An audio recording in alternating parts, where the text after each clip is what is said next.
नमस्कार दर्शकों, India Republic में आप सबका बहुत बहुत स्वागत है। सीधा रीवा का रुख कर रहे हैं, जहां पर सीधा रीवा जिले के बगहा आपको ले चलते हैं, जहां पर इस समय 9 दिवसीय श्रीमद् देवी महापुराण कथा का आयोजन बड़े ही धूमधाम से किया जा रहा है। आपको बता दें कि ये देवी महापुराण प्रख्यात कथावाचक श्रीमान अनुपम पांडे जी के मुखारबिंद से भक्तों को श्रवणपान कराई जा रही है।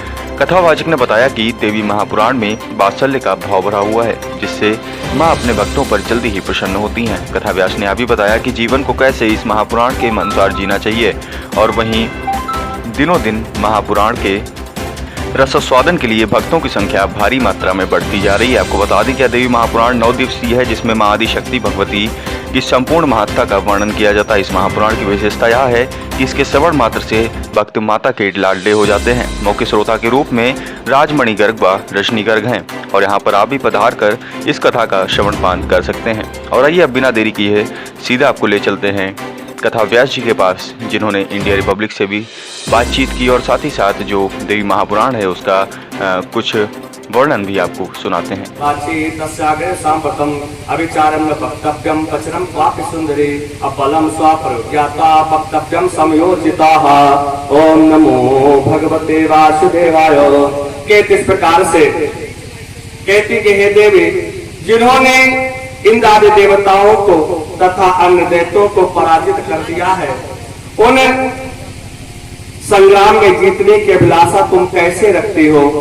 हे सुंदरी, अविचार्यम न वक्तव्यम, बिना विचार किए हुए कुछ नहीं बोलना चाहिए। अविचार्यम न वक्तव्यम। ये जो श्रीमद् देवी महापुराण है, ये भक्तों को किस तरह से मुक्ति के मार्ग पर ले जाती है? देवी भागवत बताती है कि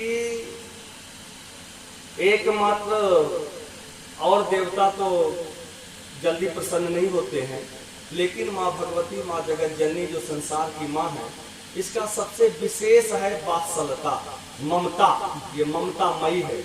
इसलिए अगर भक्त जो है श्रद्धा पूर्वक माँ के में समर्पण होता है, अपने भाव को रखता है भक्ति के साथ में, तो बहुत जल्दी माँ प्रसन्न होकर के और मनोकामना पूर्ण कर देती है। आपने देखा होगा कि विष्णु की पूजा करने वाले, राम की पूजा करने वाले इतना जल्दी मुक्ति को प्राप्त नहीं होते हैं, इतना जल्दी सिद्धि को प्राप्त नहीं होते हैं, जितना जल्दी की माँ भगवती देवी की आराधना करने से सिद्धि को प्राप्त हो जाते हैं। आजकल अभी नवरात्रि में तो इसे भी आपने देखा होगा है कि हर जगह पंडाल में बहुत से लोगों को देवी की ये महाराज जी श्रीमद् भागवत कथा या फिर देवी गीत, ये किस तरह से भक्तों को और समाज के लोगों को जीवन जीने का मार्ग दिखाता है, मार्गदर्शन करता है? देखिए, भागवत और देवी भागवत ये दोनों अलग है। जी।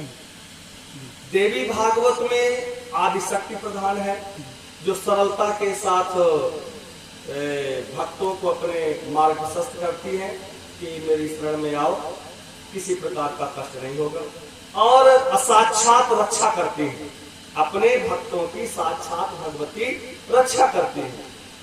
और जो भागवत की कथा है, तो वेद व्यास जी ने जो 18 पुराणों की रचना की, उनमें सबसे लास्ट में उन्होंने भागवत की रचना की। क्योंकि इसलिए कि 17 पुराणों से वो संतुष्ट नहीं हुए थे।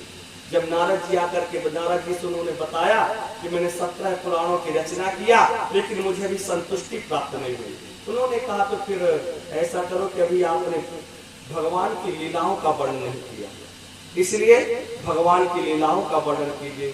तब फिर वेद व्यास जी ने भागवत की रचना की, जिसमें भगवान के 24 अवतारों की कथा है। ये किसी भी पुराण में नहीं है।